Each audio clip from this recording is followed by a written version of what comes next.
राज्य परिवहन महामंडळाची एसटी गावागावांत आणि शहरात पोहोचलेली आहे। काळाप्रमाणे एसटी बदलत चालली आहे। एसटीचा प्रवास अधिक आरामदायी होण्यासाठी परिवहन महामंडळाकडून प्रयत्न सुरू आहेत। प्रवाशांना एसटीकडे आकर्षित करण्यासाठी अधिक सुविधा दिल्या जात आहेत। त्यांचे सकारात्मक परिणाम आता दिसू लागले आहेत। एसटी महामंडळाचे उत्पन्न वाढत आहे। विविध सवलती दिल्यानंतरही नोव्हेंबर महिन्यात एसटीने उत्पन्नाचा विक्रम केला आहे। एकाच महिन्यात 915 कोटींचे उत्पन्न एसटीला मिळाले आहे। गेल्या 19 महिन्यांपैकी यंदाचा नोव्हेंबर महिना एसटीसाठी सर्वाधिक फायद्याचा ठरला आहे। या महिन्यात दिवाळीच्या सुट्ट्यांमुळे एसटीच्या तिजोरीत 915 कोटींचे उत्पन्न मिळाले आहे। विशेष म्हणजे या महिन्यात महामंडळाने भाडेवाढ केली होती। दिवाळीमुळे एसटीने 10% भाडेवाढ करण्याचा निर्णय घेतला होता। सुट्टीच्या कालावधीत लांब पल्ल्याच्या मार्गावरील प्रवासी वाहतूक एसटीने वाढवली होती। जादा बसेसही सोडल्या होत्या।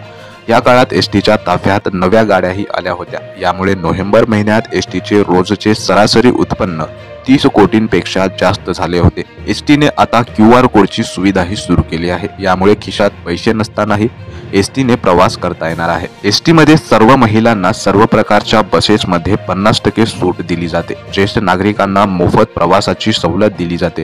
ज्यांनी वयाची 75 वर्षे पूर्ण केली आहेत त्यांना मोफत प्रवासाची सुविधा आहे। विद्यार्थ्यांना सवलतीच्या दरात प्रवासाची सुविधा आहे। सामाजिक जाणीव लक्षात घेऊन दिव्यांग व्यक्तींना एसटी प्रवासात सवलत आहे।